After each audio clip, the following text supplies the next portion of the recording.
Before we begin, please be aware that this story explores themes of paranoia, psychological distress, and the unsettling reality of hidden dangers within seemingly safe environments.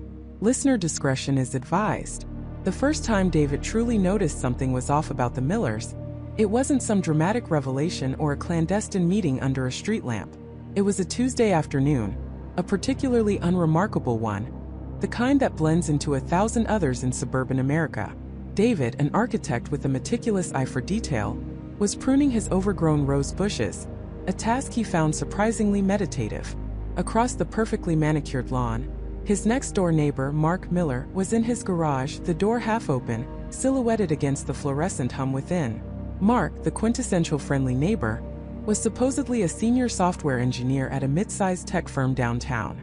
His wife, Sarah, was a freelance graphic designer, known for her vibrant garden and her even more vibrant laugh. They had two bright, polite children, Emily and Josh, who played catch in the yard and sold lemonade on hot summer days. They were, in every conceivable way, the American dream personified, the kind of neighbors you imagined when you bought a house in a quiet cul-de-sac like Willow Creek. They were, in short, perfect. And that was the first subtle tremor in David's perception. They were too perfect. Not in a creepy Stepford Wives way, but in a way that felt constructed. Their lawn was always immaculate, their holiday decorations tasteful and precisely timed. Their conversations were always pleasant, never delving too deep, yet always warm enough to feel genuine. David had initially chalked it up to good parenting and a shared commitment to suburban aesthetics, but the feeling lingered, a faint, almost imperceptible hum beneath the surface of his consciousness. On that Tuesday, however, the hum became a distinct, discordant note. Mark was hunched over what looked like a small, intricate drone, but it wasn't one of those off-the-shelf hobby drones. This was something different. Its casing was a matte, non-reflective black, sleek and angular in a way that spoke of military-grade precision, not consumer-grade recreation. David watched, unobserved, as Mark's hands moved with an almost surgical grace, his long fingers manipulating tiny components with a speed and confidence that bordered on preternatural. There was no fumbling, no hesitation, just fluid, practiced motion. And the tools he was using, they weren't the usual wrench and screwdriver set. They were specialized, custom-looking instruments, glinting dully in the garage light. David, despite his architectural background, was handy enough to recognize a professional at work. And this wasn't the work of a software engineer dabbling in robotics. This was the work of someone who had spent years, perhaps decades, mastering a very specific, highly technical craft. It was the movement of a watchmaker, a surgeon, or perhaps a highly trained operative assembling a piece of clandestine equipment. A few minutes later, Mark emerged, wiping grease from his hands with a rag, a broad, easy smile plastered on his face as he spotted David. "Hey David, Rose is looking good as ever," he called out, his voice light and friendly, utterly devoid of the intense focus David had just witnessed. "Just tuning up little Josh's new drone for him. Birthday present, you know." David forced a smile back, a strange tightness in his chest. "Looks like quite the machine, Mark. Josh is a lucky kid." Mark chuckled, a perfectly normal, neighborly sound. "Oh, you know kids these days and their gadgets. Takes a whole weekend just to figure out the manual." He winked, then headed inside, leaving David alone with his pruning shears and a sudden, inexplicable chill. Josh's drone? A birthday present? The sleek, black, almost menacing device David had seen was no toy, and Mark's casual dismissal of its complexity, after demonstrating such effortless mastery, felt like a deliberate misdirection. That was the seed. Once planted, it began to sprout, twisting around David's perception of the Millers. He started noticing other things. Small things at first easily overlooked, but now, seen through this new, unsettling lens, they began to form a mosaic of inconsistencies. There was Sarah's uncanny ability to anticipate local weather changes with pinpoint accuracy, often contradicting official forecasts, only for her to be proven right every time. She'd casually mention, "Oh, don't bother watering your petunias tonight, David, we're due for a surprise downpour around 3 a.m. And sure enough, the heavens would open precisely on schedule. An impressive intuition, David had thought, but now it felt less like intuition and more like access to real-time, hyper-localized meteorological data far beyond what any consumer app offered. Then there were their cars. A sensible minivan for Sarah, a sleek but unremarkable sedan for Mark. Yet, David had once caught a glimpse of Mark meticulously cleaning the undercarriage of his sedan, not with a garden hose, but with what looked like a specialized pressure washer, focusing intently on areas where tracking devices might be magnetically attached. He'd waved, and Mark had quickly straightened up, offering a sheepish grin about keeping the rust off. Their routines, too, began to seem less like a family's predictable rhythm, and more like a carefully orchestrated ballet. Mark would leave for work at precisely 7:15 a.m., Sarah at 8 a.m., the kids on the bus at 7:45 a.m. But David had noticed that sometimes, on a seemingly random Tuesday, Mark's car would return briefly mid-morning, only to leave again an hour later, or Sarah would be gone for an entire day without mentioning where she was headed, only to return with a vague, pleasant anecdote about running errands. These were minor deviations, easily explained, but the pattern of their precision, punctuated by these unexplained blanks, began to gnaw at him. Their past was equally vague. When David had once asked Mark where he was originally from, Mark had laughed, saying, "Oh, all over the place, you know how it is with military families." Yet, he never spoke of a specific base, a particular deployment, or any childhood memories tied to a military upbringing. Sarah, when asked about her college years, would simply say, "Art school was a blur," with a charming dismissive wave of her hand. No specific university, no anecdotes about professors or classmates. Just pleasant, impenetrable generalities. The hum of suspicion intensified, morphing into a low, persistent thrum in David's ears. He found himself watching them, not out of malice, but out of a desperate need to reconcile the perfect neighbors with the unsettling anomalies. He'd catch Mark speaking to someone on his phone in a hushed tone, his voice low and guttural, a language David couldn't identify, only for Mark to switch to perfectly colloquial English the moment he sensed David's presence. He'd see Sarah staring out into the middle distance, her usually warm eyes distant and calculating, a flicker of something cold and sharp passing through them before she'd snap back to her usual cheerful self. The unease grew into a suffocating shroud. David started to feel like an intruder in his own life, a spectator to a play he didn't understand, where the actors were his neighbors and the stage was his quiet street. He began to question everything. The friendly waves, the shared barbecues, the casual conversations over the fence. Were they genuine? Or were they just part of the performance? The stakes, he realized with a sickening lurch, were far higher than mere neighborly eccentricities. The drone, Mark's precision, Sarah's uncanny knowledge, their vague pasts, the flashes of cold calculation. It all pointed to something far more sinister than a couple of quirky suburbanites. It pointed to a meticulously crafted deception, a deep cover, a hidden agenda. The Millers weren't just neighbors. They were a question mark, a chilling enigma living right next door, and David, by merely noticing, had stumbled onto a truth that threatened to unravel not just his peace of mind, but perhaps everything he held dear. He knew with a certainty that solidified into cold dread, that he couldn't unsee what he had seen, and he knew with an even greater certainty that he had to find out who the Millers really were, no matter the cost. His quiet suburban life had just become a surveillance mission, and he was the unwilling, terrified operative. His quiet suburban life had just become a surveillance mission, and he was the unwilling, terrified operative. The first step, Michael quickly realized, was the hardest. Where to even begin? He was no spy. His days were filled with spreadsheets and client calls, not clandestine operations. But the image of Emily Miller's cold, unblinking eyes and David's strangely deliberate movements played on a loop in his mind, eclipsing everything else. He needed to be systematic, he told himself, even if his hands shook as he thought about it. He started small, from the supposed safety of his living room window. He repurposed an old pair of binoculars he usually reserved for birdwatching, now focusing them on the Millers' perfectly manicured lawn and the front facade of their house. He watched, and watched some more. Their routine was, on the surface, unremarkable. David left for work precisely at 7:45 a.m., driving a pristine charcoal gray sedan. Emily would tend to her garden, her movements fluid yet strangely devoid of the casual imperfection one might expect from someone enjoying a hobby. She pruned roses with surgical precision, watered plants with an almost measured cadence, never a drop out of place. It was all too perfect, too choreographed. Michael began to keep a hidden journal, a small spiral-bound notebook tucked beneath his mattress. In it, he meticulously jotted down times, observations, and fleeting thoughts.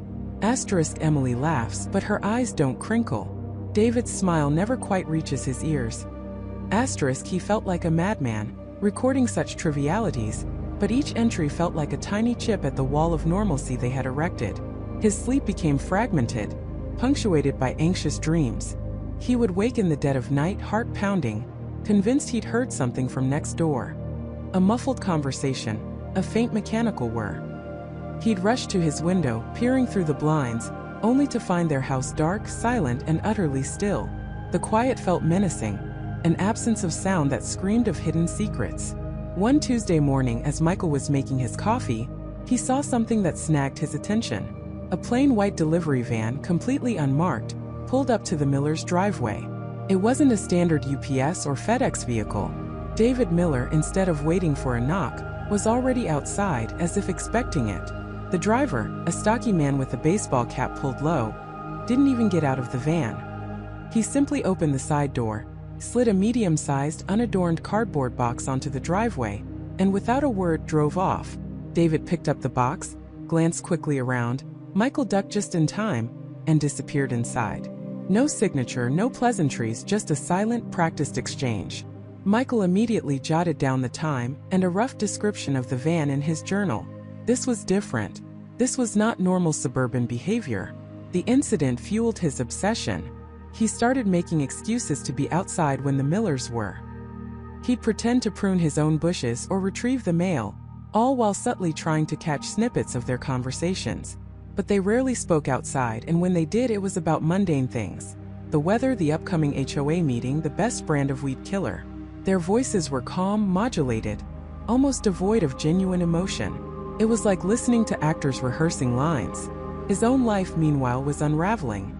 He missed deadlines at work, his mind constantly drifting to the house next door. His girlfriend, Sarah, noticed his distraction.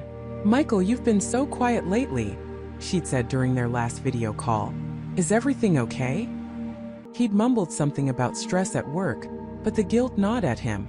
How could he tell her he suspected their neighbors were secret agents? She'd think he'd finally lost it. The isolation of his secret was a heavy burden. The more he watched, the more he felt watched back. He'd catch Emily's gaze lingering on his house for a fraction of a second too long as she watered her plants. David would sometimes pause during his morning jog, turning his head slightly, as if scanning the street, and Michael would instinctively shrink back from his window. Was it paranoia, or were they truly aware of his scrutiny? The thought sent a cold shiver down his spine. He needed more. He needed something concrete, something undeniable. His amateur observations felt insufficient, easily dismissed as the ramblings of an overactive imagination.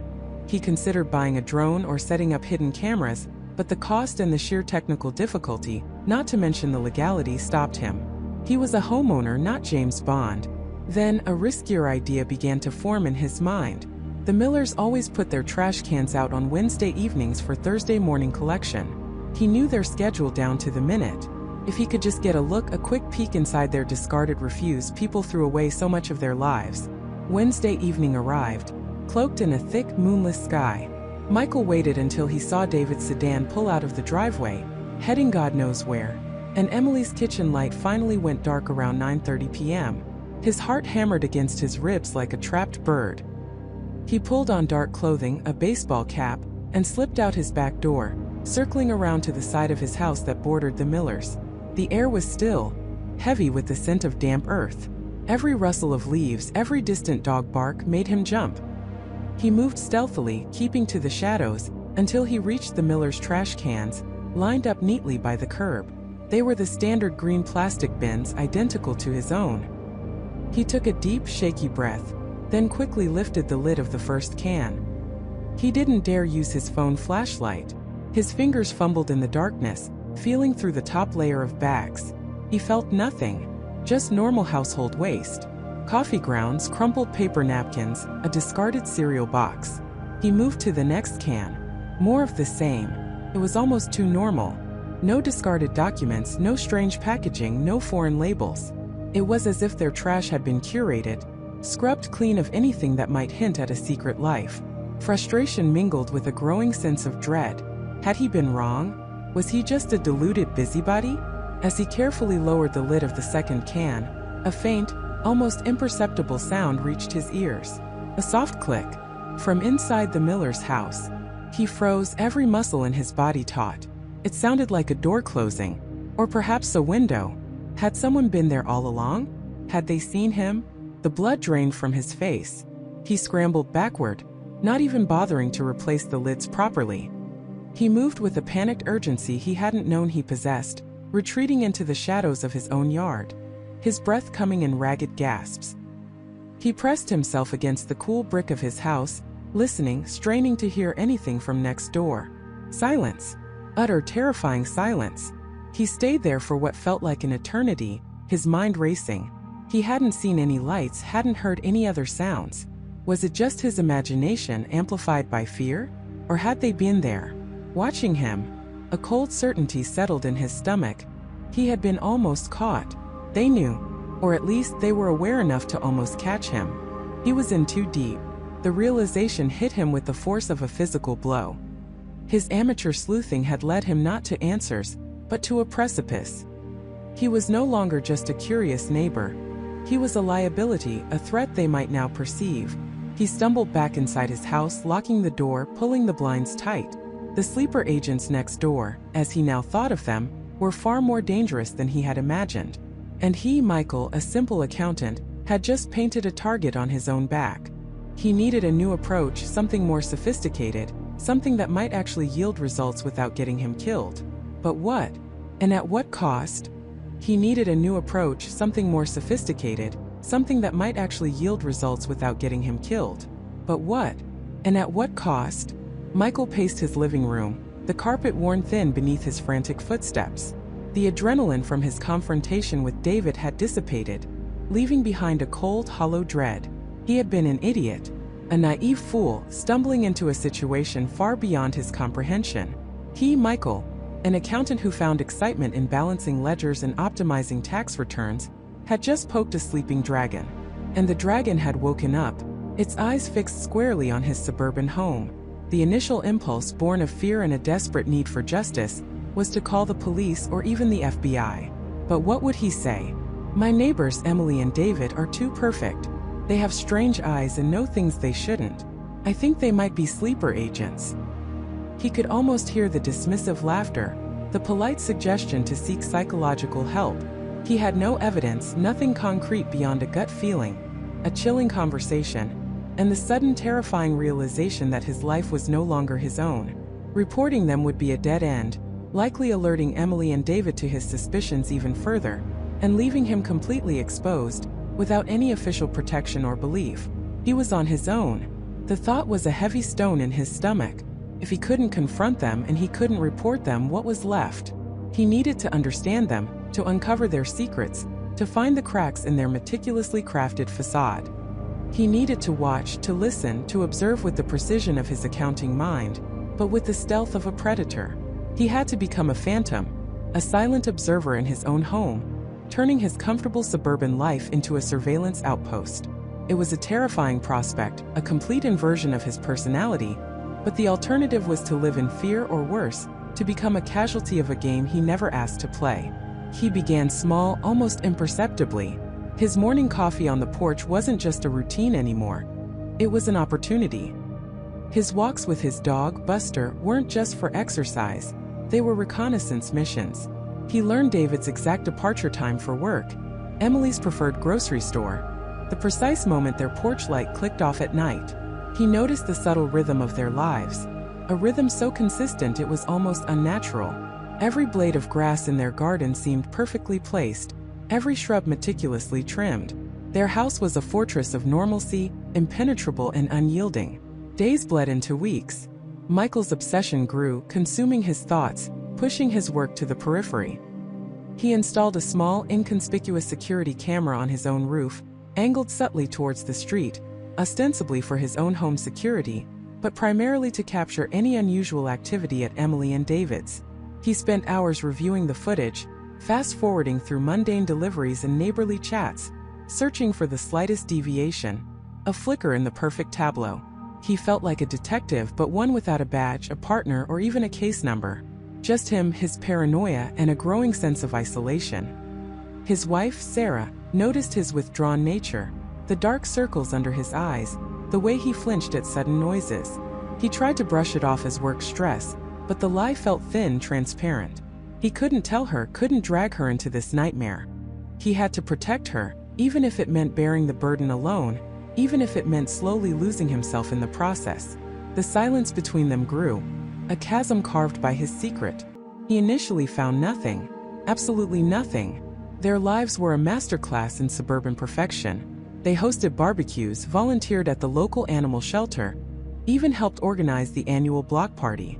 They were the epitome of good neighbors, the kind you trust with a spare key. This very perfection, however, only deepened Michael's unease. It was too flawless, too rehearsed. There wasn't a single unkempt bush, not a single misplaced garden gnome, not a single late-night argument that drifted over the fence. Their lives were a carefully constructed narrative, and Michael was convinced it was a lie. Then one Tuesday evening, as twilight painted the sky in shades of bruised purple and deep indigo, Michael was in his kitchen, making a late-night snack. He glanced out the window, a habit now ingrained, and saw David in their meticulously manicured backyard. This wasn't unusual. David often watered his prize-winning roses or tended to his vegetable patch. But tonight something was different. David wasn't near the roses, nor was he at the raised garden beds. He was at the very back of their property, near the sturdy wooden shed that housed their lawnmower and gardening tools. The area behind the shed was usually obscured by a dense row of overgrown rhododendrons, a wilder patch of greenery that contrasted sharply with the rest of their pristine yard. It was an anomaly Michael had noted before, a small concession to nature in a landscape otherwise under strict human control. David was bent over, his back to Michael, illuminated only by the faint glow of the automatic security light on the shed, which seemed to be set to a lower, almost discreet intensity. He wasn't holding a hose or a trowel. Instead, in his hand, Michael distinctly saw a small metallic device. It looked like a specialized tool, sleek and dark, catching the limited light in an unfamiliar way. David was meticulously working on a small rectangular patch of ground, barely visible beneath the rhododendrons. He wasn't digging. He appeared to be adjusting something, or perhaps retrieving something. Michael pressed closer to the window, his breath fogging the glass. He strained his eyes, trying to make sense of the scene. David worked with an intense, almost surgical focus, his head bowed, his movements precise and economical. There was no casualness in his posture, no relaxed enjoyment of a hobbyist. This was a task, a mission. After what felt like an eternity, but was probably only 5 minutes, David straightened up. He wiped his hands on his pants, then with a quick, practiced movement, he covered the patch of ground with a small, flat stone and a handful of loose soil, blending it perfectly with the surrounding earth. It was a camouflage so effective, Michael knew he would never have noticed it if he hadn't been watching David's specific actions. David then tucked the metallic device into his pocket, glanced around his yard, a quick, almost imperceptible sweep before walking back to his house, his demeanor instantly shifting back to the easygoing suburbanite. The sight sent a jolt of pure, icy dread through Michael. That wasn't gardening. Not in the traditional sense. That was something else entirely. A hidden patch of ground, a specialized tool, a clandestine operation under the cover of twilight. It was too deliberate, too secretive, too far removed from the image of the perfect, friendly neighbor.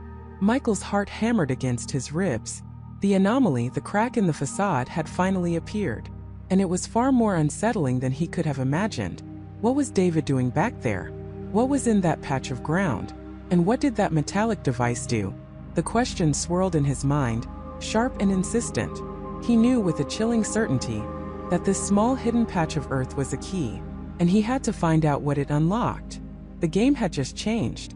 The game had just changed. Michael backed away from the fence, his heart a frantic drum against his ribs. The perfectly manicured lawn, the cheerful yellow siding of the miller's house, the gentle rustle of leaves in the evening breeze. It all seemed to warp, twisting into something sinister and alien. He hadn't just seen something unusual. He had stumbled upon a secret, a dark current flowing beneath the placid surface of their suburban lives. He retreated into the shadows of his own yard, careful not to make a sound, not to disturb the idyllic facade he now knew was a lie. His mind replayed the scene. David Miller, a man he had shared barbecue recipes with, a man who had helped him jumpstart his car, kneeling in the twilight, digging furtively, burying that inexplicable metallic device. What was it? A weapon? A communication device? A data cache? The possibilities, each more unsettling than the last, chased each other through his thoughts. He walked into his own house on autopilot, the familiar scent of his living room doing little to calm his frayed nerves. He needed answers, and he knew exactly where to start looking. He went straight to his study, pulled out his laptop, and with trembling fingers began to type. His initial searches were broad, almost desperate. Hidden electronic devices, covert communication methods, underground data storage. The internet, an endless ocean of information, began to pull him into its depths. He sifted through forums discussing amateur radio, articles on cutting-edge surveillance technology, and even obscure blogs detailing historical spycraft. None of it felt quite right. The device David had buried seemed too sophisticated, too specific. He tried a different approach. He remembered the precise, almost ritualistic way David had handled the device, the deliberate burial.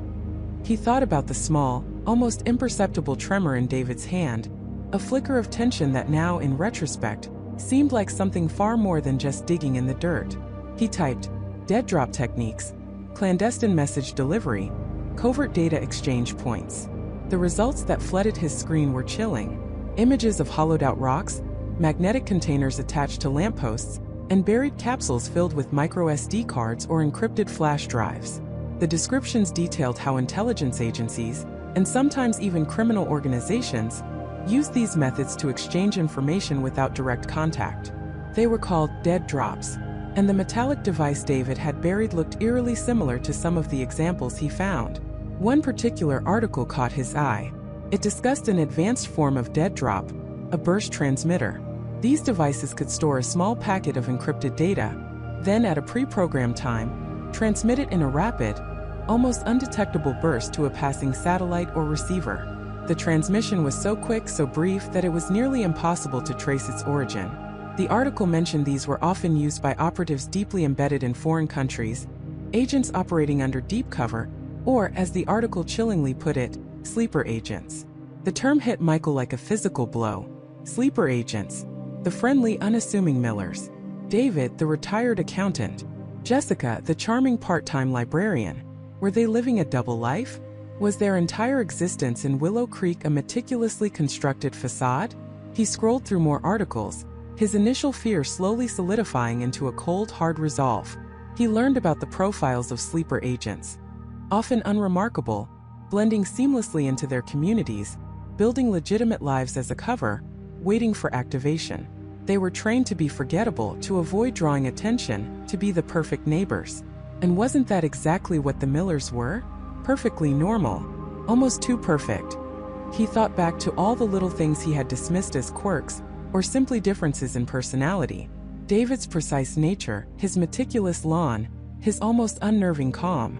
Jessica's reserved politeness, her occasional faraway gaze that he had once attributed to a busy mind. Their lack of deep, personal conversation, always keeping things light and superficial. Their vague answers about their past, their quick changes of subject when he'd asked about where they grew up. He had chalked it up to them being private people. Now it felt like deliberate concealment. The pieces began to click into place, forming a mosaic of paranoia. The strange, late-night arrival Michael had witnessed weeks ago, the black SUV with tinted windows. He had assumed it was a relative, a friend. Now he wondered if it was a handler delivering instructions, or perhaps even the device itself. He remembered the hushed voices, the quick exchange, the way David had seemed to usher the person away from the house with an air of urgency. He remembered David's unusual routine of walking the perimeter of their property every morning, not just inspecting his garden, but perhaps checking for signs, for disturbances, for anything out of place. He looked at the clock. It was past midnight. Sleep was an impossible luxury. He pushed his laptop aside and walked to his living room window, pulling back the curtain just enough to peer out into the silent street. The Millers' house sat dark and still, a beacon of suburban tranquility. But Michael knew better. He knew that behind those drawn blinds, a different kind of life might be simmering, a dangerous secret waiting to erupt. He spent the rest of the night replaying every interaction he'd ever had with David and Jessica. The barbecue where David had expertly carved the brisket, his hands steady and precise. The time Jessica had brought over a homemade pie, her smile warm but her eyes distant.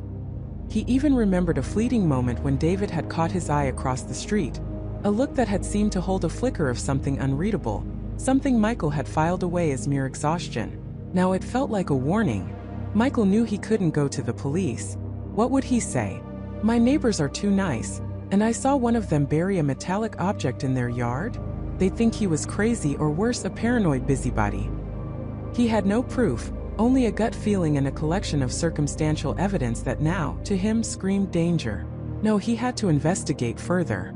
He had to understand what that device was, what it communicated, and what it meant for his quiet neighborhood. He needed to get a closer look at that spot, to see if he could find any more clues. But he couldn't just march onto their lawn in broad daylight.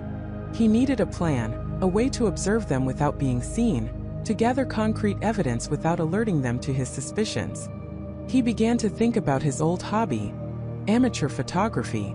He had a decent telephoto lens, a tripod, and even a pair of binoculars he used for birdwatching.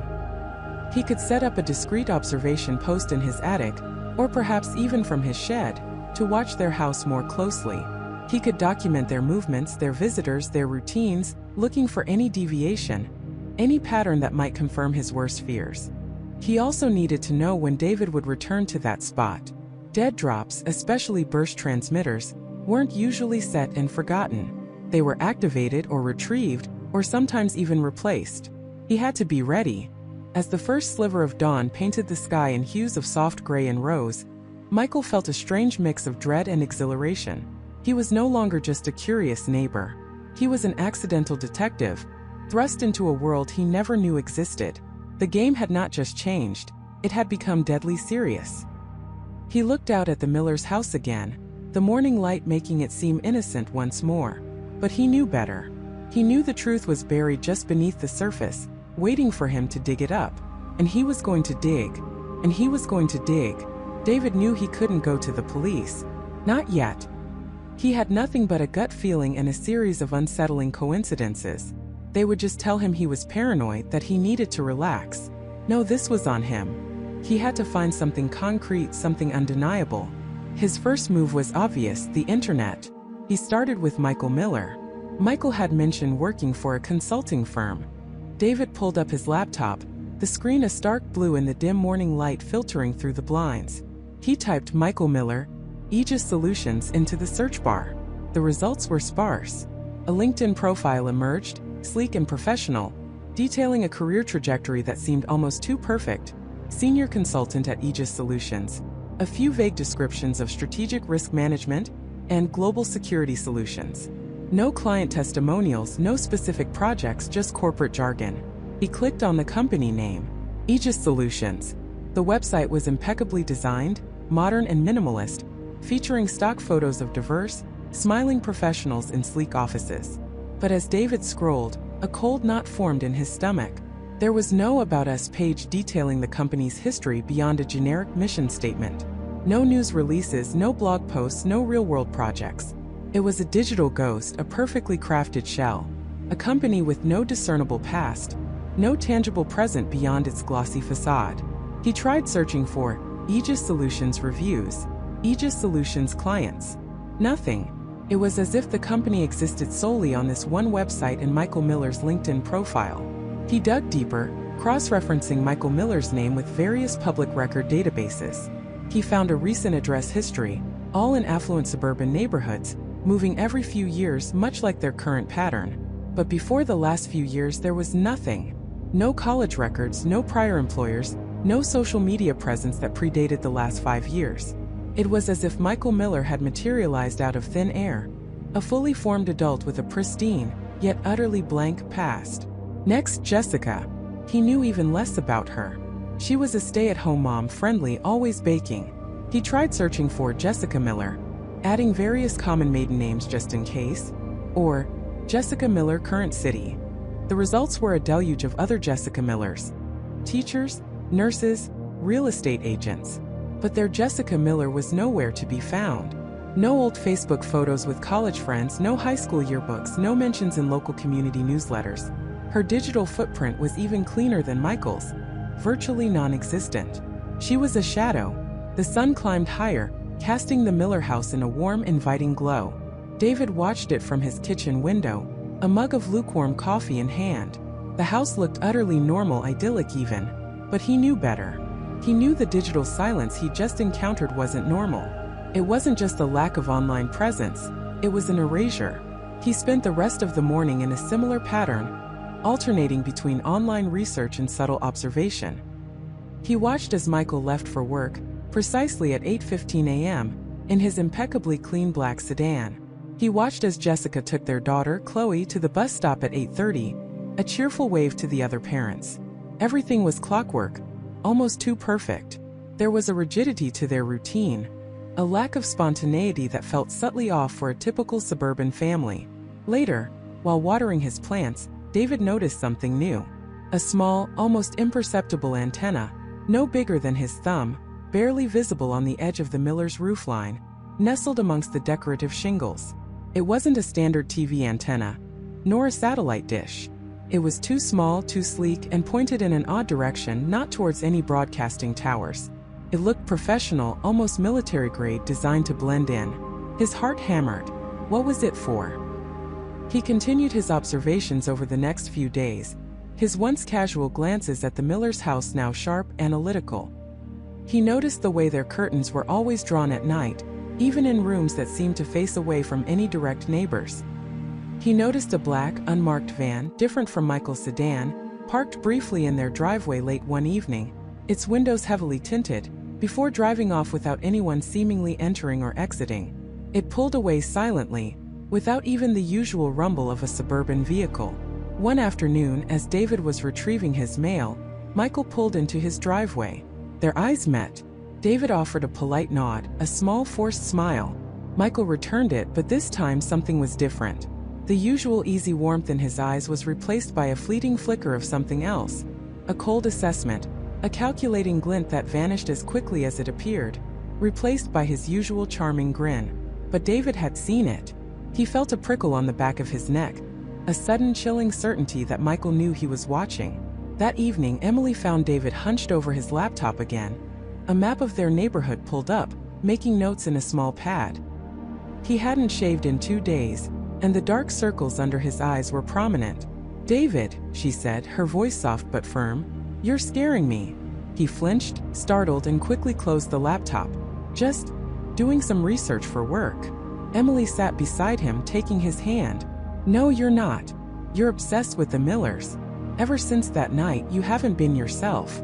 You're jumpy, you're not sleeping. What's going on?" He wanted to tell her everything, to share the crushing weight of his suspicions, but the words caught in his throat. How could he explain the digital ghosts, the hidden antenna, the cold flicker in Michael's eyes, without sounding completely unhinged? He didn't have proof. Not yet. "It's nothing, Em. Just a weird feeling. I'm probably overthinking things." She squeezed his hand, her brow furrowed with worry. "Please, David, don't go looking for trouble. They're our neighbors. They seem perfectly nice." "They do, don't they?" he murmured, a bitter edge to his voice. He knew he was pushing her away, but he couldn't stop. He had to know. He couldn't unsee what he'd seen, couldn't unfeel the dread that had taken root in his gut. The next morning, David decided he needed to take a different approach. Online research was hitting a wall. He needed a physical clue, something tangible that couldn't be explained away. He thought about the antenna on their roof, the unmarked van. He thought about what kind of equipment might be involved in strategic risk management, if that was a cover. He started with his own property, walking the perimeter, looking for anything out of place. He checked the fence line they shared with the Millers, inspecting the ground, the bushes. He felt ridiculous, a grown man on his hands and knees, searching his own yard like a detective in a bad movie. But the stakes felt incredibly real. As he moved along the back of his yard, near a dense patch of overgrown azaleas that bordered the Miller's property, his foot snagged on something. He bent down, pushing aside the thick foliage. Buried shallowly in the damp earth, partially covered by leaves, was a small metallic object. It was cylindrical, about the size of his thumb, with a tiny, almost invisible lens on one end and a small flashing red light that pulsed slowly. It was camouflaged in dark green and brown. He carefully picked it up. It was cold, smooth, and surprisingly heavy. It wasn't a toy. It wasn't a piece of discarded trash. It was a sophisticated miniature surveillance device, a tiny camera clearly designed for covert use, powered by a long-lasting battery indicated by the slow pulse of the LED. His breath hitched. It was pointed directly at his back door, his kitchen window, his living room. They weren't just watching him from their house. They were monitoring him, installing devices on his own property. The realization hit him with the force of a physical blow. The Millers, his friendly suburban neighbors, weren't just hiding something. They were actively spying on him, and that meant they knew he was onto them. The realization hit him with the force of a physical blow. The Millers, his friendly suburban neighbors, weren't just hiding something. They were actively spying on him, and that meant they knew he was onto them. A cold dread seeped into Michael's bones, colder than the metallic chill of the device he'd just found. His own home, the sanctuary he'd retreated to, the place where he'd felt safe enough to piece together the bizarre puzzle of the Millers, was now a trap. Every whisper, every frustrated sigh, every late-night Google search he performed was likely on record, beamed directly to their hidden command center next door. The air in his living room suddenly felt thick, heavy with unseen eyes and unheard ears. He stood frozen, the tiny, innocuous-looking bug still in his hand, a tangible symbol of his profound violation. His mind raced, a frantic scramble of fear and adrenaline. What did he do? Rip it out? Destroy it? No, that would be an immediate, undeniable declaration of war. It would tell them, unequivocally, that he had found their surveillance. And if they knew that, what would their next move be? The thought sent a fresh wave of panic through him. These weren't just quirky neighbors, they were professionals. Dangerous professionals. He carefully, almost reverently, placed the bug back exactly where he'd found it, tucking it back into the intricate wiring behind the wall panel. His hands trembled slightly, but he forced himself to breathe, to think. He had to act as if nothing had changed. He had to lull them into a false sense of security, pretend he was still blissfully ignorant, still just a curious, slightly nosy neighbor. For the next few minutes he moved through his house like a phantom, his movements slow, deliberate, every action imbued with a terrifying awareness. He went to the kitchen, poured himself a glass of water, trying to make the clinking ice sound natural. He walked past the living room, ostensibly heading to his study, making sure his back was to the wall where the bug was hidden. He needed to process, to plan, but he couldn't do it here. Not now. He reached his study, closing the door softly behind him, then immediately switched on a white noise generator he usually used for concentration. It was a small thing, but he hoped it might offer a tiny pocket of privacy, a momentary shield against the pervasive surveillance. He sat at his desk, staring blankly at his computer screen, his mind a whirlwind. They knew he was investigating them.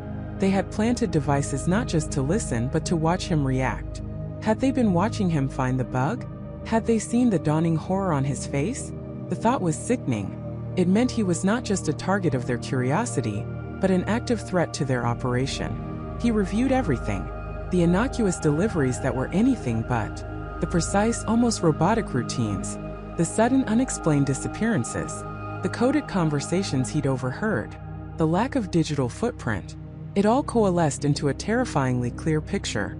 These weren't just sleeper agents in the abstract sense. They were active, engaged, and now acutely aware of him. But why him? Why was Michael, a relatively unremarkable data analyst, caught in their crosshairs? Was it because he lived next door? Was it pure proximity? Or was there something more? Something about his work, his past, his connections that made him relevant to their highly secretive agenda? He racked his brain trying to find any link, any thread that could connect his ordinary life to the extraordinary danger now lurking next door. Nothing. His life was mundane, predictable. Unless they weren't interested in him specifically, but in something he had access to, something he represented, or something they believed he knew. The thought offered little comfort. It simply broadened the scope of his terror. He needed to get out. He needed a secure space to think. His car. It was old, but it was his. He could drive somewhere, anywhere, where he could talk to himself, think aloud without fear of being overheard. But even that felt like a risk. They might follow him. They might have a tracker on his car. The paranoia was suffocating. He decided to make it look like a normal errand. He grabbed his wallet and keys, walking casually through the living room again, careful to avoid any glance towards the compromised wall. He opened the front door, stepped out, and locked it behind him with an exaggerated, natural-sounding click. He walked to his car, got in, and started the engine. The familiar rumble of the old sedan was a small comfort in the storm of his mind. As he backed out of his driveway, he glanced at the Miller's house. The curtains were drawn as usual. No movement, no sign of life, just the quiet, unassuming facade of suburban normalcy. But he knew better now. Behind those drawn curtains, he imagined David and Emily, calm, calculating, watching him, anticipating his next move. He drove aimlessly for a while, letting the familiar streets blur past. He needed to think, to strategize. He couldn't go to the police. What would he tell them? My neighbors are spies, and I found a bug in my wall? They'd think he was delusional, paranoid. And even if they believed him, how deep did this go? Could the police even be trusted? He was alone, utterly, terrifyingly alone. His phone buzzed. It was a text from Jessica, a colleague. "Hey, you okay? You seemed a bit off today." He stared at the message, a fresh wave of anxiety washing over him. Could his phone be compromised too? Was this a test? Or just a genuine concern from a friend? He couldn't risk it. He typed a quick, non-committal reply. "Just a long day. I'll call you tomorrow." He immediately put his phone on airplane mode. He couldn't risk any digital trail, any potential eavesdropping. He pulled into a deserted parking lot behind a strip mall, far from any other cars. He turned off the engine, plunging the interior into a suffocating silence. He leaned back against the headrest, closing his eyes, trying to force his racing thoughts into some semblance of order. What did he have? A few blurry photos of strange deliveries, observations of their peculiar routines, the memory of coded conversations, and now the undeniable proof of the bug in his wall. It wasn't enough to go to the authorities. Not yet. He needed more. Concrete evidence. Something that couldn't be dismissed as coincidence or paranoia. He opened his eyes, staring out at the empty parking lot. He needed to think like them. If they knew he was onto them, what would they do? They wouldn't make a direct move unless absolutely necessary. They would observe, they would tighten their security, and they would likely try to neutralize him subtly at first. Maybe a warning, maybe a staged accident. The possibilities were endless and terrifying. Then a thought, cold and clear, cut through the fog of his fear. If they knew he was onto them, they would also be trying to figure out what he knew. What had he seen? What had he heard? They would be trying to assess the extent of his investigation. He had to feed them misinformation. He had to create a smokescreen. He remembered the small, old, prepaid burner phone he kept in a drawer for emergencies, a relic from a time he briefly dabbled in online anonymity forums. It was completely disconnected from his identity, completely clean. He could use that. But to call whom? Suddenly, a flicker of light caught his eye in his rearview mirror. A dark sedan, parked several rows behind him, its headlights off, seemed to have just pulled in. It was too far to make out details, but the timing felt off. Too coincidental. Michael's heart hammered against his ribs. Was it them? Or one of their associates? He started his engine, putting the car in reverse, slowly backing out of the parking spot. He wanted to see if the other car reacted. He drove slowly towards the exit, his eyes glued to the rearview mirror. The dark sedan remained motionless. He exited the parking lot, maintaining a casual speed. Then after a few blocks, he took a sharp, unexpected turn down a side street, then another. He checked his mirror again. Nothing. He breathed a sigh of relief, but the seed of doubt had been planted. He was definitely being watched. He couldn't trust his car, his phone, or even his own home. He was a man adrift in a sea of surveillance. He needed to find a way to communicate securely, to document everything he knew, and to find that one piece of irrefutable evidence that would blow the Millers' operation wide open. But how? Every avenue felt compromised. Then a memory surfaced from his college days. A professor, an eccentric but brilliant man named Professor Davies, who had taught a course on Cold War espionage and cryptography. He had always emphasized the importance of physical dead drops, of information transfer that left no digital trace. He'd even shown them how to create simple, secure, one-time paths for communication. It was an archaic method, but in this digital age, perhaps it was the only safe one. Professor Davies. He was retired now, living in a quiet town upstate. Would he even remember Michael? Would he believe him? It was a long shot, a desperate gamble, but it was the only independent, trustworthy lead he had, and he needed to move fast. The Millers knew, and now the clock was ticking. Michael had to expose them before they could silence him. The cold dread in Michael's stomach warred with a desperate surge of adrenaline. He knew his time was short. The Millers weren't just neighbors anymore. They were a direct, immediate threat. He needed to make contact, and he needed to do it now. His gaze fell upon his old, battered phone, the one he kept for emergencies, for contacts deemed too sensitive for his everyday device. Scrolling through the ancient address book, past names he hadn't thought of in years, he found it. David Chun. David, a ghost from a past life. A brilliant, eccentric analyst Michael had worked with briefly years ago, during that highly classified, deeply unsettling period after his military service. They'd been part of a small, obscure unit tasked with identifying emergent, unconventional threats, the kind of threats most people dismissed as conspiracy theories. David was a master of patterns, of seeing the invisible threads connecting seemingly unrelated events. If anyone could understand what Michael was facing, it was David. If anyone would believe him. Taking a deep, shaky breath, Michael dialed. The phone rang once, twice, 3 times. Each ring was a hammer blow against the silence of his house. A house that suddenly felt less like a home and more like a cage under constant surveillance. "Chun," a gruff voice answered, tinged with an underlying weariness. "David? It's Michael. Michael Thompson." A beat of silence. "Thompson? Well, I'll be. Haven't heard from you since. Project Chimera. What year was that? 08? 09? David's voice held a note of genuine surprise, but also a guarded curiosity. Michael felt a flicker of relief. David remembered, and he remembered Chimera. That was the key. Roughly. "Look, David, I wouldn't be calling if it wasn't critical.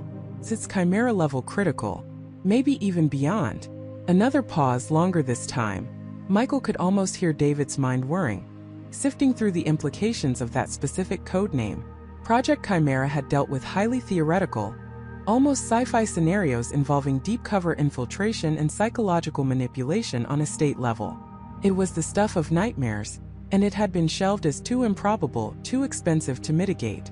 "Beyond," David finally said, his voice now devoid of any casualness, replaced by a sharp, focused intensity. "That's a hell of a claim, Thompson. You alone."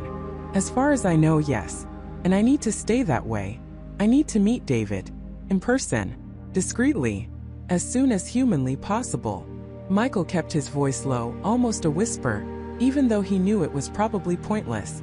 The Millers had already proven their reach. "Where are you?" "Still in the old place. But I can't meet here. Too hot. Think of somewhere neutral. Public but with blind spots. Somewhere we can talk without being overheard." David gave him an address. A coffee shop in a bustling downtown area, known for its labyrinthine layout and numerous nooks. 2 hours. Don't be late. And don't tell anyone. Not your spouse, not your dog. Not a soul. Understood. Michael hung up, his hand trembling slightly. He had 2 hours. 2 hours to gather his thoughts, to prepare his case, to try and condense weeks of unsettling observations and growing paranoia into something coherent, something believable. He had to make David understand the sheer, terrifying scope of what he was up against. He moved through his house like a phantom, every creak of the floorboards, every distant car horn, every rustle of leaves outside his window amplified into a potential threat. He dressed in nondescript clothes, grabbed a small, worn backpack containing only his old phone and a few basic essentials. No wallet, no ID, nothing that could be easily traced back to him if things went south. He felt a chilling echo of his old training, the instincts he thought he'd long since buried. As he slipped out his back door, avoiding the front where he knew the Millers had a clear line of sight, he scanned his backyard. Everything looked normal. Too normal. The perfectly manicured lawn, the vibrant rose bushes, the pristine white fence. It was a tableau of suburban bliss, a meticulously crafted illusion. He felt their unseen eyes, a prickling sensation on the back of his neck. They knew, or they suspected. The thought sent a fresh wave of adrenaline through him. He navigated his neighborhood on foot, taking an indirect route, ducking through alleys and cutting across parks, a habit from his covert days. He didn't want his car to be tracked, didn't want to leave an obvious trail. He caught a bus several blocks away, paying cash, then switched to a subway line, constantly watching his reflection in the windows, scanning the faces of his fellow commuters. Every passing glance felt like an interrogation, every casual movement a potential threat. When he finally arrived at the coffee shop, he was a bundle of raw nerves. The place was exactly as David had described. A buzzing hive of activity, the aroma of roasted coffee beans thick in the air, a cacophony of conversations and clattering ceramic. He spotted David in a secluded booth near the back, partially obscured by a towering bookshelf filled with mismatched volumes. David Chun hadn't changed much. Still lean, still wearing his perpetually rumpled tweed jacket, his hair a little grayer, his eyes still retaining that intense, slightly manic glint of an intellect constantly at work. He looked up as Michael approached, his expression unreadable. "Thompson. On time. Good." David gestured to the seat opposite him. No pleasantries, no small talk. Straight to business. Just like the old days. Michael slid into the booth, his heart thumping against his ribs. He took a moment to observe his surroundings, discreetly checking for anything out of place. Nothing obvious. "So," David began, leaning forward, his voice a low murmur that barely cut through the ambient noise. "Chimera level, you said. That's a bold claim. You remember what Chimera was about, don't you? The theoretical framework for deep cover, long-term infiltration. Agents so deeply embedded they essentially become their targets, losing their original identities, only to be activated decades later by a specific trigger. It was deemed too complex, too unreliable, too Hollywood." "I remember," Michael said, his voice hoarse. "And I think it's happening. In my neighborhood. My next-door neighbors." David raised an eyebrow, a flicker of skepticism crossing his face. "Your neighbors, Michael? Really? Not some disgruntled ex-colleague, or a messy divorce, or—" "No," Michael cut him off, his voice firm. "This is different. This is them. The Millers. Jessica and Robert. They moved in about 6 months ago. Perfect couple. Too perfect. Like they were designed. No history, no real quirks, just an ideal suburban unit." He launched into his story, the words tumbling out, desperate to convey the full weight of his observations. He started with the previous owners, the Grants, and their sudden unexplained disappearance. Then he moved to the Millers' uncanny ability to anticipate his actions, the subtle energy fluctuations he'd detected, the sophisticated, untraceable device he'd found in their car, the coded language he'd overheard. He spoke of the perfect, almost robotic synchronicity between them, the way they moved, the way they spoke. "I've been running tests, David," Michael explained, his eyes burning with conviction. "Small, innocuous tests, leaving out specific books, mentioning obscure topics. They react. They adapt. They mirror. It's like they're running a continuous psychological profile, constantly optimizing their cover." David listened intently, his gaze unwavering, occasionally nodding slowly. He didn't interrupt, didn't scoff, but Michael could sense the immense mental processing happening behind those sharp eyes. "And the energy readings?" David finally asked, his voice still low. "You mentioned something about an energy signature. What kind of energy?" "I don't know exactly," Michael admitted, frustrated. "My old equipment isn't designed for this. But it's a distinct, fluctuating field. Not electromagnetic interference, not anything I've ever seen from standard electronics. It's focused. And it spikes when they're nearby, when they're communicating, or when I'm getting too close to something. It feels almost like a low-frequency hum, beneath the surface of reality." David leaned back, taking a slow sip of his lukewarm coffee. "A low-frequency hum beneath reality. All right, Michael.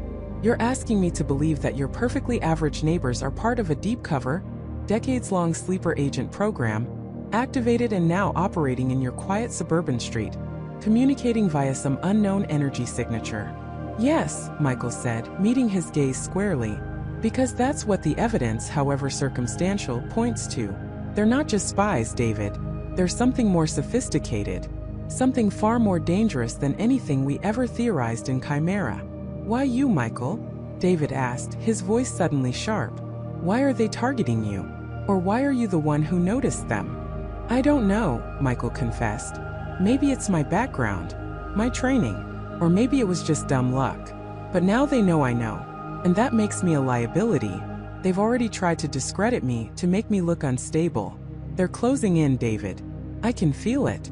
David remained silent for a long moment, his eyes fixed on Michael, weighing his words, searching for any hint of delusion. Michael knew this was his one shot. He had to convey the absolute certainty he felt, the chilling reality of his situation. Look, Michael pressed. I don't expect you to take my word for it. But you have connections. You have access. Check the grants, the previous owners, their disappearance. Dig into the Millers' background, their supposed pasts. I bet you'll find gaps, anomalies, things that don't quite line up under scrutiny. And if you have any contacts left from our old unit, anyone who still has access to specialized equipment, maybe they can confirm those energy readings, or at least tell me what I'm detecting. David sighed, a long, weary sound. You're asking me to stick my neck out, Michael. Way out. This isn't a simple case of corporate espionage. If you're right, it's a whole different ballgame. It's a threat to national security on a scale most people can't even comprehend. And if you're wrong, it's a career-ending delusion. I know the risks, David, Michael said, his voice unwavering. But I can't stand by.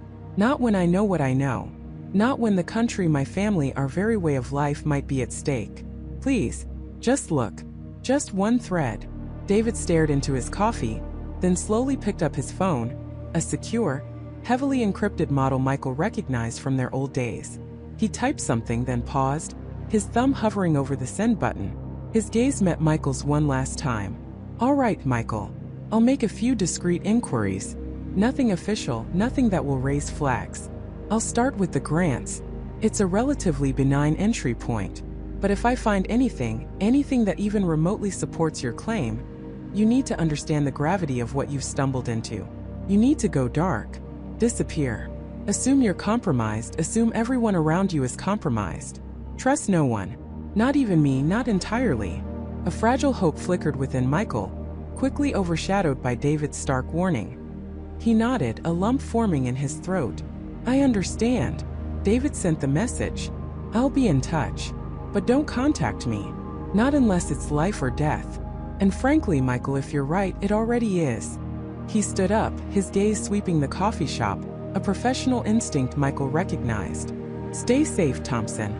Or at least try to. The clock just started ticking for real.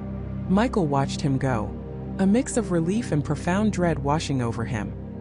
He had planted the seed. David was looking, but David's words echoed in his mind. Assume you're compromised. Assume everyone around you is compromised. Trust no one. The Millers knew. And now, with David involved, the stakes had just been raised exponentially. Michael was no longer fighting alone, but he was more exposed than ever. He had to get home, he had to prepare. Because he knew with chilling certainty that he was now squarely in their crosshairs. The drive home was a blur of frantic decisions and primal fear. Every car that pulled alongside him felt like a potential threat, every shadow a lurking danger. Michael gripped the steering wheel, knuckles white, his mind racing through contingency plans that felt utterly inadequate against an enemy he still barely understood. He knew he couldn't go to the police, not yet. The sheer scope of what he'd uncovered, the implication of deep infiltration, meant he couldn't trust anyone without knowing who was compromised. He was on his own, and the weight of that realization pressed down on him with suffocating force.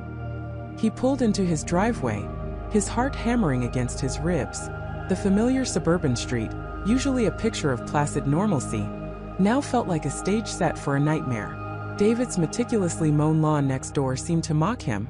Emily's pristine flower beds a silent testament to their deceptive perfection. He cut the engine but didn't move immediately. He scanned the street, the houses, the parked cars. Nothing out of the ordinary, yet everything felt wrong. The air itself crackled with an unseen tension. Finally, he bolted from the car, fumbling with his keys, his gaze darting between his front door and David and Emily's house. He got inside, locking the door with a click that sounded ridiculously flimsy. The silence of his own home was unnerving. He moved through the living room, drawing the blinds, then into the kitchen, doing the same.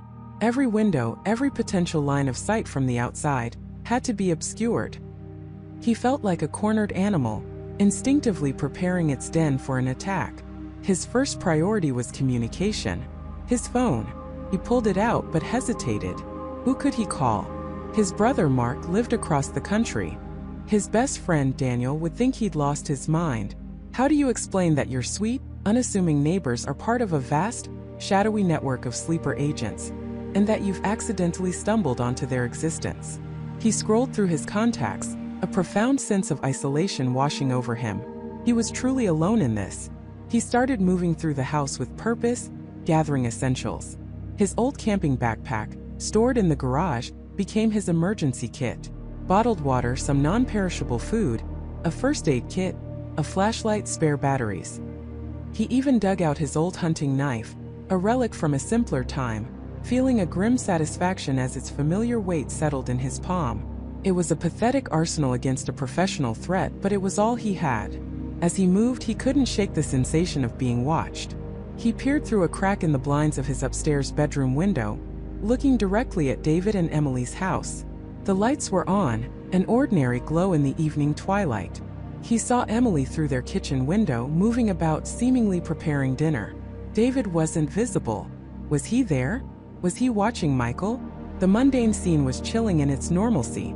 It was a carefully constructed facade, and Michael now saw the cracks. He pulled away from the window, a cold dread seeping into his bones. They knew. They absolutely knew. The call he'd overheard, the urgency in their voices, the sudden shift in their demeanor when he'd encountered them earlier. It all clicked into place. His previous encounters, the subtle inquiries, the accidental run-ins, weren't accidental at all. They had been assessing him, profiling him, trying to understand how much he knew, or if he knew anything at all. Now they were past the assessment phase. He needed to buy himself time. He needed information. He needed to understand their objective, their timeline. He remembered the laptop he'd found hidden in David's shed, the one with the encrypted files. It was a long shot, but it was his only lead. He'd left it there, thinking it was just a piece of harmless tech. Now he cursed his naivete. Getting it back would be impossible without alerting them. He moved to his home office, a space he usually associated with mundane spreadsheets and video calls. Now it felt like a bunker. He powered on his computer, his hands trembling slightly. He wasn't a hacker, not by a long shot, but he knew how to search, how to dig. He started with the basics, keywords he'd overheard, phrases from the anonymous email. He searched for Project Chimera, Deep Horizon Group, Operation Nightingale. The results were sparse, fragmented, often leading to dead ends or conspiracy theory forums. It was like searching for a ghost. Hours bled into one another. The house grew silent around him, the only sound the hum of his computer and the frantic tapping of his fingers.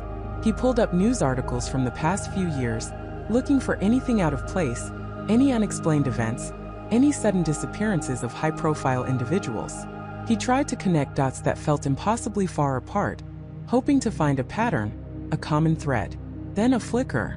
A small local news story from 3 years ago, buried deep in an archive. A minor politician, a state senator named Robert Jenkins, had abruptly resigned, citing personal health reasons. The article mentioned a sudden, unexplained illness that caused severe cognitive decline. It was a brief, unremarkable piece, but something about it snagged Michael's attention. The senator had been a vocal opponent of a controversial legislative bill involving land development near a major port. The bill had passed easily after his resignation. He cross-referenced Robert Jenkins with Deep Horizon Group. Nothing. Then he tried Project Chimera. Still nothing. But the name Jenkins echoed in his mind. He remembered seeing a faded picture, tucked away behind a loose floorboard in David and Emily's house during one of his earlier, more innocent snooping expeditions. It was a picture of a man shaking hands with David, a man who bore a striking resemblance to the photo of Senator Jenkins in the old news article. At the time, Michael had dismissed it as a random acquaintance. Now it felt like a chilling piece of the puzzle. He felt a sudden surge of adrenaline, a jolt of clarity amidst the chaos. If Jenkins was connected, if David and Emily were involved in his resignation, then their activities were far more insidious than he'd initially imagined. They weren't just gathering intelligence. They were actively manipulating events, neutralizing opposition. As he leaned closer to the screen, his eyes scanning for more clues, a faint creak echoed from downstairs. He froze. His heart leaped into his throat. He hadn't heard anything for hours, just the rhythmic hum of his computer. He held his breath, straining his ears against the oppressive silence.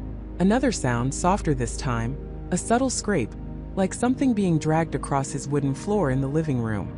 He grabbed the hunting knife from his desk, its cold steel a meager comfort. He moved silently, his bare feet making no sound on the carpeted hallway.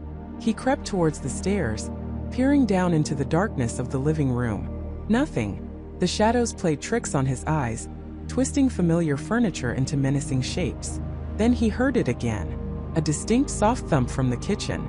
It wasn't the house settling. It was deliberate. Someone was inside. His blood ran cold. He hadn't heard a door open, no glass breaking. How could they have gotten in? He remembered checking all the locks, double-checking them. Panic threatened to overwhelm him, but a darker, colder resolve took hold.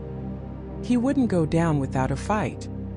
He descended the stairs, one agonizing step at a time, the knife held low and ready. Each creak of the old wood seemed to amplify the silence. As he reached the bottom, he pressed himself against the wall, listening. The sounds had stopped. The house was utterly still, a predatory quiet. He edged towards the kitchen doorway, his breath catching in his throat. He peered around the corner, his eyes scanning the familiar space. The back door was still locked, the window intact. Nothing seemed disturbed, but then he saw it. On his kitchen counter, next to the sink, was a single pristine white lily. It hadn't been there before. He didn't own lilies. He didn't even like them. And tucked beneath the lily, a folded piece of paper. His name, Michael, was scrawled across it in elegant, looping handwriting. A shiver of pure terror ran down his spine. They hadn't broken in, not violently. They had entered. They had walked into his home, placed a chilling message and left, all without making a sound. It wasn't a warning. It was a demonstration. A silent assertion of their power, their access, their absolute control. They could be anywhere, do anything at any time. Michael backed away slowly, his eyes fixed on the innocent-looking flower, his mind reeling. He was no longer just in their crosshairs. They were in his house. They had been in his house. And he hadn't heard a thing. He was completely exposed, his sanctuary utterly breached. The game had changed again, and Michael realized with a sickening lurch that he was utterly, terrifyingly alone, trapped in his own home, with the hunters now inside the cage. Michael's blood ran cold, a glacial wave of pure terror washing over him. The faint, almost imperceptible creak had come from the hallway, just outside the living room. It wasn't the settling of an old house. It was the sound of a floorboard under careful weight, a sound he knew intimately from years of living there, but never associated with an unwelcome presence. His breath hitched, every nerve ending screaming. He was no longer the hunter, piecing together clues from a safe distance. He was the prey, cornered, exposed. He froze, a statue of dread in the dimly lit room. The silence that followed was even more terrifying than the sound itself. It was the silence of people listening, waiting, moving with practiced stealth. He strained his ears, his heart thundering against his ribs, threatening to betray his position. He heard it again, a whisper of movement from the direction of the kitchen, then another from the dining room. They weren't just in. They were already spreading out, methodically sweeping his home. Panic, raw and immediate, threatened to overwhelm him. His first instinct was to bolt, to run anywhere, but where? They knew the house, or at least they knew that it was his house. Every window, every door, every potential escape route felt like a trap. He was in the living room near the large bay window, too exposed.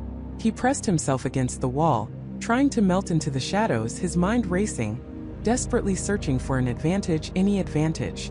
He remembered the hidden crawl space behind the pantry in the kitchen, a dusty, cramped void he'd only ever used to retrieve a dropped toy from his childhood. It was small, uncomfortable, but potentially unseen. The kitchen. That meant moving towards one of them. A calculated risk. With agonizing slowness, he began to move, his bare feet silent on the carpet. Each step was a battle against the urge to sprint, to scream. He imagined their eyes, cold and calculating, scanning every corner, every shadow. He could feel their presence, an oppressive weight in his own home. He reached the archway leading to the dining room, peering cautiously around the frame. The dining room was dark, the moonlight filtering through the window painting long, distorted shadows on the wall. Nothing moved. He took a deep, shaky breath and darted across the dining room, his eyes darting to every corner, every piece of furniture, expecting a shadow to detach itself and confront him. He made it to the kitchen doorway, his heart hammering. The kitchen was equally dark, but he could make out the faint outline of the pantry door. Just a few more steps. Then he heard it. A soft click. The sound of his back door, which he double-locked, being slowly, deliberately opened. He heard a faint whisper, followed by another. There were at least two of them. David and Emily. The thought solidified into a terrifying certainty. They weren't just neighbors. They were predators, and he was cornered in his own den. He scrambled into the pantry, fumbling for the small, almost invisible latch that released the hidden panel.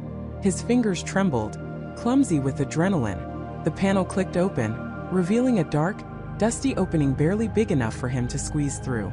He didn't hesitate, diving headfirst into the cramped space, pulling the panel shut behind him. He heard the latch click into place, plunging him into absolute darkness. The air was thick with the smell of old wood and dust, suffocating him. He pressed his ear against the back of the pantry wall, straining to hear. Footsteps, distinct and deliberate, entering the kitchen. David's heavier tread, then Emily's lighter, more agile steps. They weren't searching blindly. They were moving with purpose, as if they knew the layout, as if they had studied it. "He's not in the living room." Emily's voice, a low murmur, barely audible through the thin wood. It was chilling to hear her voice, so calm, so devoid of emotion, in his own home. "Check the upstairs, I'll sweep down here," David replied, his voice equally flat. "He's here. I can feel it."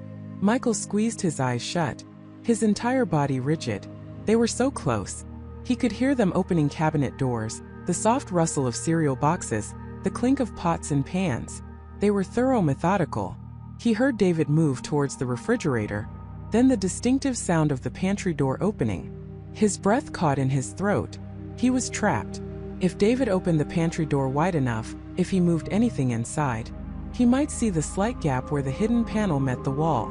Michael held his breath, his heart threatening to burst through his chest.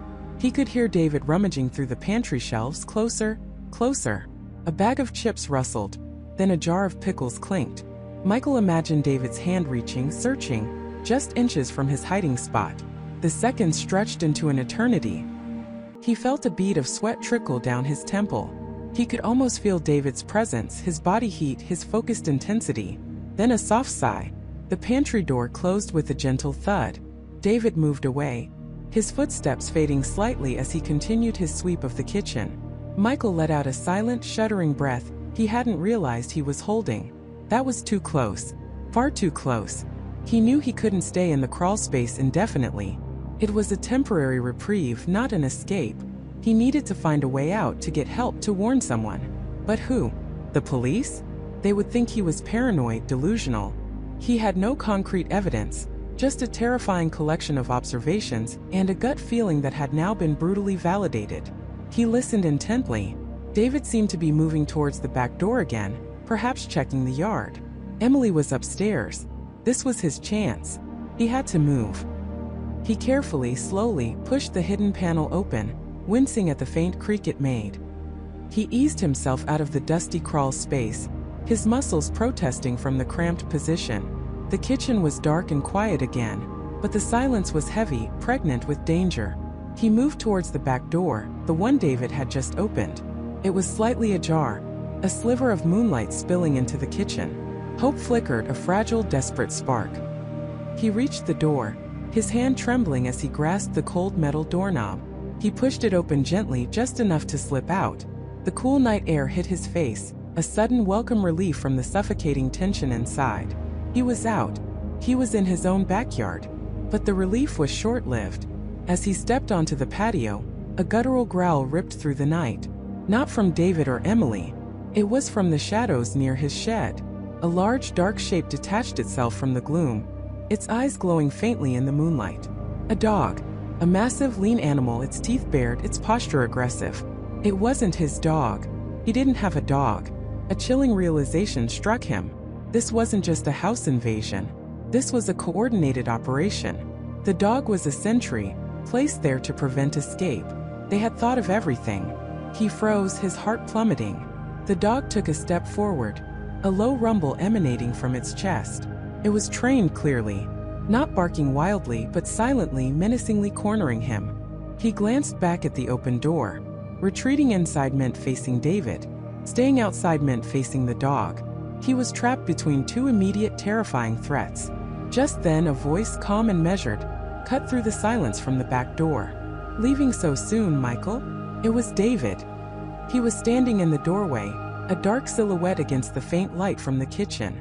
He held something in his hand, something metallic that glinted faintly. Michael couldn't make out what it was, but he didn't need to. The casual tone, the predatory smile he could almost sense in the darkness, confirmed it all. David hadn't moved away from the back door. He had simply waited, knowing Michael's most likely escape route. The dog, at a silent command Michael couldn't perceive, took another step towards him, its growl intensifying. Michael felt the cold sweat on his back, the icy grip of fear tightening around his throat. He was utterly exposed, caught in the open with nowhere left to run. The carefully constructed illusion of his safe, ordinary life had shattered completely, leaving him alone in the darkness, facing the ruthless reality of his attackers. His pursuers had him, the cage had closed, and he knew, with a certainty that chilled him to the bone, that they weren't going to let him go easily. He had to fight, or this was the end. But how? And with what? His mind raced, desperate for an answer, as the dog edged closer, and David simply watched, a silent, deadly sentinel. This wasn't just about escaping anymore, it was about survival. His mind raced, desperate for an answer, as the dog edged closer, and David simply watched, a silent, deadly sentinel. This wasn't just about escaping anymore, it was about survival. Michael's eyes darted around the confined space, a desperate inventory of his surroundings. The concrete floor was cold, unforgiving. The walls, rough and unpainted, offered no handholds, no obvious weakness. But wait, in the far corner, half obscured by a dusty, overturned bucket, he saw it. A length of what looked like heavy-gauge electrical conduit, perhaps a foot and a half long, lay abandoned. It was thick, solid, and had a jagged, rusty edge where it had been snapped. Not ideal, but it was something. It was his only something. The dog, a sleek, muscular Doberman, let out a low growl, its teeth bared, eyes fixed on Michael. It was a predator, perfectly trained, waiting for the command. David remained still, a statue of chilling composure, his gaze unwavering. He was enjoying this, Michael realized with a sickening lurch in his stomach. This was a game to him, a demonstration of power. Michael knew he had to act before the dog attacked. He hunched, making himself seem smaller, less threatening, his muscles screaming in protest from the rope burns and the impact of his fall. Slowly, agonizingly, he began to shift his weight, inching towards the conduit. Every movement was a gamble, every creak of the floorboards a potential trigger. The dog's growl deepened, a vibration in the very air.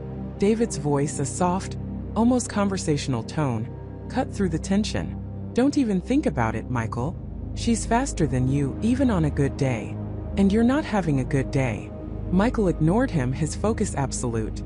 He reached out, his fingers brushing against the cold, rough metal. He could feel the weight of it, the potential of it. With a sudden explosive burst of adrenaline, he lunged, grabbing the conduit and scrambling to his feet in one fluid, if wobbly motion. The rusty edge bit into his palm, but he barely registered it. This was his chance. The Doberman, startled by his sudden movement, barked once, a sharp, piercing sound, and then sprang. It was a blur of black fur and snapping teeth, aiming for his throat. Michael didn't hesitate. He swung the conduit with all the strength he could muster, a desperate arc that connected with the dog's flank. There was a yelp, a sickening thud, and the dog was knocked off balance, skidding across the concrete floor before righting itself, shaken but not defeated. It circled him now, a new intensity in its eyes, a flicker of pain mixed with renewed aggression. David's calm facade finally cracked, a flash of annoyance crossing his face. "You shouldn't have done that, Michael. Now she's angry." Michael stood his ground, the conduit held defensively, his breath coming in ragged gasps. His head throbbed, his ribs ached, but a primal surge of defiance coursed through him. He wouldn't go down without a fight. He couldn't. The dog lunged again, this time lower, aiming for his legs. Michael sidestepped, swinging the conduit in a wider arc, connecting with its shoulder. Another yelp, another thud. The dog whimpered, backing away a few steps, its movements a little slower, a noticeable limp in its gait. It was hurt but still dangerous. Enough. David's voice was sharper now, laced with genuine anger. He took a step forward, his hand moving to his belt. Michael knew what that meant. David wasn't going to rely on the dog anymore. He was going to finish this himself.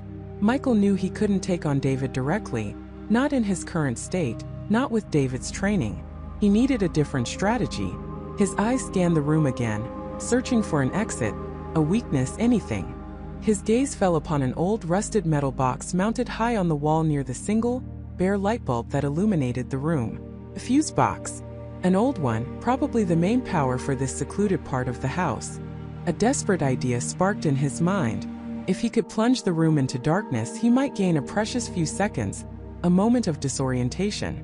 It was a long shot, but it was his only shot. The dog, emboldened by David's presence, let out a snarl and prepared for another attack. David, meanwhile, was slowly advancing, his hand still hovering over his hip, his eyes narrowed. "Last chance, Michael," David said, his voice low and menacing. "Drop the pipe." Michael didn't respond. Instead, he took a calculated risk. As the dog lunged for his legs once more, he feigned a block with the conduit, then with a sudden, unexpected pivot, he spun, using the momentum to propel himself towards the fuse box. It was a desperate, all-or-nothing move. He heard David curse, a sharp, guttural sound, as Michael launched himself upwards, leaping onto an old rickety workbench that groaned under his weight. The conduit, still clutched in his hand, was now a tool for destruction. He swung it upwards, aiming for the metal box. Sparks flew as the jagged end of the conduit smashed against the old fuse box. There was a deafening crackle, a shower of blue light, and then with a final violent pop, the room was plunged into absolute darkness. Chaos erupted. The dog, disoriented by the sudden absence of light, barked wildly, its barks echoing eerily in the blackness. Michael heard David shout, a frustrated roar, followed by the sound of something heavy crashing to the floor. David likely stumbling in the sudden dark. This was it. His one chance. Michael didn't wait. He dropped from the workbench, landing lightly despite his injuries, and immediately began to crawl, feeling his way along the wall. He remembered the layout of the room, the single door on the opposite side from where he'd been held. He had to get there and fast. He could hear David moving, his heavy footsteps echoing, trying to pinpoint Michael's location. "Michael, don't be a fool. You can't escape." Michael ignored him, his heart pounding in his chest like a drum. His fingers scraped against the rough concrete, searching for the door frame. He could hear the dog whimpering somewhere nearby, still disoriented. He hoped he had injured it enough to keep it out of the immediate fight. His hand finally found the cold, smooth surface of the metal door. He fumbled for the handle, his fingers clumsy with adrenaline and pain. It was a heavy industrial-grade door, locked from the outside. He knew that. But perhaps, just perhaps, in the confusion, David had left something open, or he could force it. He pushed, he pulled, he slammed his shoulder against it. Nothing. The door was solid. Despair threatened to swamp him. He was trapped. Again. Then a faint glimmer. Not light from a window, but a sliver of light from under the door. And a faint, almost imperceptible draft. There was a gap, a space. Not for a person, but for something else. He remembered the old conduit. He still had it. David was getting closer. Michael could hear his labored breathing, the scrape of his shoes on the concrete. He was methodically sweeping the room, trying to corner Michael. Michael dropped to his knees, pressing his ear against the gap under the door. He heard muffled sounds from the other side. Footsteps. Voices. This wasn't just a single room. It was part of a larger network. A new surge of hope, cold and desperate, filled him. If he couldn't get through the door, maybe he could exploit the gap. He took the conduit, repositioning it. It was too thick to slide under the door, but the jagged, rusty end. He began to scrape, to gouge at the concrete floor directly beneath the door. The sound was grating, agonizingly loud in the darkness. He knew David would hear it, but he had no choice. He needed to widen that gap just enough. "What are you doing?" David's voice was right behind him now, chillingly close. Michael could feel the heat of his breath. He didn't answer, just scraped harder, faster. The concrete was tough, but the jagged metal bit into it, sending up dust and small chips. He could feel the conduit bending slightly, but he kept going. Suddenly, a hand clamped down on his shoulder, a grip of steel. "David!" Michael roared. a guttural sound of pure desperation. He twisted, swinging the conduit blindly behind him, hoping to connect. He felt it strike something, an arm, a leg he didn't know. David grunted, and his grip momentarily loosened. That was all Michael needed. With a final desperate burst of strength, he pushed the conduit's jagged end into the now slightly widened gap under the door, then twisted, levering it downwards. There was a loud metallic clank from the other side, and then a faint, almost inaudible click. He didn't know what he had hit, what he had done, but something had changed. He heard David lunging, a furious roar, but Michael didn't wait. He abandoned the conduit, slammed his shoulder against the heavy door, and this time it gave. Not much, but it creaked inwards a fraction of an inch. He pushed again with all his might, ignoring the searing pain in his shoulder, his ribs, his head. The door groaned, then slowly, agonizingly began to open, revealing a sliver of light from a dimly lit corridor beyond. He stumbled through, gasping for air, into a narrow concrete passage. Behind him, he heard David crashing against the door, trying to force it open further, a furious volley of curses following him. And the dog, its barks renewed, closer now. Michael didn't look back. He just ran. He could see other doors along the corridor, some closed, some slightly ajar, leading into what looked like other utility rooms. This was a maze, a hidden labyrinth beneath the seemingly normal suburban house. He chose a direction at random, his legs pumping, his lungs burning. He could hear David's heavy footsteps gaining on him, the dog's frantic barks echoing in the confined space. He was still trapped, still hunted, but he was moving, he was fighting, and for the first time in what felt like an eternity, he had a sliver of hope. He just needed to find a way out, any way out, before David caught him. He had to reach the surface, he had to alert someone, anyone. The lives of Emily and countless others depended on it. Michael didn't waste another second. The heavy steel door, still ajar from his hasty retreat, was his only hope. He slammed it shut, the clang echoing through the sterile corridor, and fumbled for a non-existent lock. There was none. He knew David would be right behind him. His methodical pursuit a chilling certainty. Panic clawed at his throat, but the desperate need to survive, to save Emily, to expose this horror, pushed it down. He sprinted, blindly following the path he'd seen David take, the path that led up. The facility was a labyrinth of identical white walls and flickering fluorescent lights, a testament to its hidden nature. Each turn felt like a gamble, each shadow a potential ambush. He could hear David's heavy footsteps now, closer than he wanted, a rhythm of impending doom. "Michael!" David's voice, amplified by the intercom system, boomed from unseen speakers. It was calm, devoid of anger, which made it all the more terrifying. "You're making a mistake. You don't understand the necessity of this. Step aside and you can be part of the new world." Michael ignored him, his lungs burning, his legs screaming. He remembered the schematic David had briefly shown him, a complex network of tunnels and shafts. He needed a way out, something discreet, something that wouldn't lead him back to the main house where David could easily cut him off. He spotted a smaller, unmarked door, partially obscured by a utility panel. It looked like a maintenance access. He tugged, and to his surprise, it yielded with a groan. Inside was a narrow, vertical shaft, barely wide enough for his shoulders, with rusted metal rungs disappearing into darkness above. A ventilation shaft, perhaps, or an old emergency escape route. It was dangerous, precarious, but it was up. He scrambled in, the metallic scent of dust and stale air filling his nostrils. He began to climb, each rung slick with grime, his muscles screaming in protest. Below him, he heard the maintenance door creak open. David was there. Michael dared a glance down. A flashlight beam cut through the darkness, illuminating David's face, etched with a cold determination. "Michael, don't be foolish," David called, his voice now muffled by the shaft. "This ends one way or another. You cannot stop what is coming." Michael climbed faster, ignoring the pain, ignoring the fear that David would simply shoot him from below. He focused on the faint square of lighter gray above, a promise of the surface. He felt a desperate surge of adrenaline, pushing him higher rung after agonizing rung. The silence of the shaft was broken only by his ragged breaths and the occasional scrape of David's ascent below him. David was relentless. Finally, after what felt like an eternity, his hand met something solid, flat. A hatch. He pushed, grunting with effort. It was heavy, stuck, but it gave way with a protesting squeal of rusted hinges. A rush of cool, fresh air, smelling of damp earth and pine needles, hit his face. He scrambled through, gasping, collapsing onto a patch of overgrown grass. He was outside. He was free. He lay there for a moment, disoriented, the moonlight filtering through dense tree cover. He was in a secluded, overgrown corner of what looked like David's property, far from the main house. A small, dilapidated shed stood nearby, its windows boarded up. The hatch he'd emerged from was cleverly disguised as a slightly raised patch of earth, camouflaged by weeds. No wonder no one ever suspected anything. But there was no time to savor the victory. David would be out any second.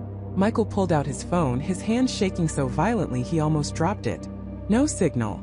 Of course, the bunker must have blocked it. He needed to get further away to find higher ground to reach a public road. He pushed himself up, his body aching, and stumbled through the underbrush, heading towards the faint glow of streetlights in the distance. Every rustle of leaves, every snap of a twig made him jump. He imagined David emerging from the ground like some subterranean monster, his eyes fixed on him. He broke free of the tree line and found himself on a deserted country road, several blocks from his own house. The air was crisp, the night silent, save for the distant hum of an occasional car. He tried his phone again. 1 bar, then 2. He frantically dialed 911.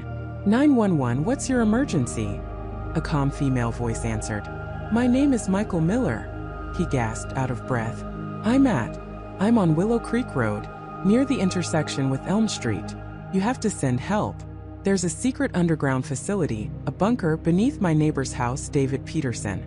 He's part of an organization planning a massive digital attack, a societal reset. He has my wife, Emily.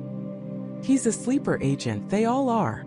He poured out the story in a frantic rush, the words tumbling over each other. He could hear the skepticism in the operator's voice, the hesitant questions. Sir, are you in immediate danger? Can you describe what you're seeing? He's coming after me. He's armed, I think. He's dangerous.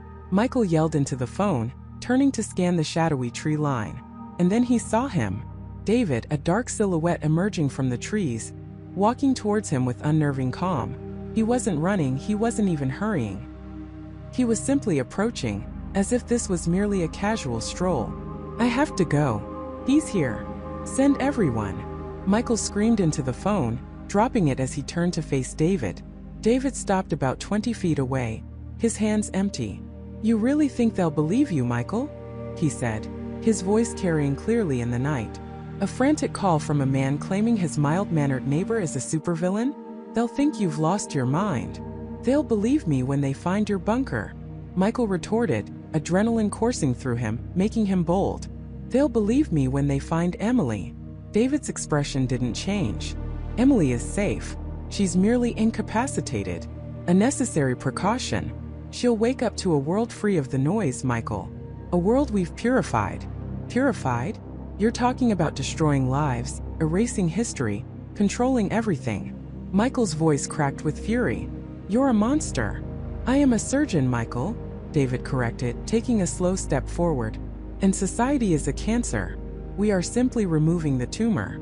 The digital age, the constant bombardment of misinformation, the erosion of truth, it's unsustainable. We offer a clean slate, a true reset, not just of data, but of purpose. Michael backed away slowly, his eyes darting for an escape route. The road was empty. The houses were dark. He was alone with this psychopath. Who are we? David smiled, a chilling, humorless curve of his lips. We are everywhere, Michael. We are the quiet ones, the observers, the ones who see the inevitable collapse and prepare for the necessary reconstruction. You've seen how easy it was for us to infiltrate, how easily people accept the veneer of normalcy. That's our strength. Just then, a faint siren wailed in the distance. Then another, closer. Michael felt a surge of relief so profound it almost buckled his knees. David heard it too. His head tilted slightly, listening. The calmness in his eyes finally fractured, replaced by a flicker of something colder, something predatory.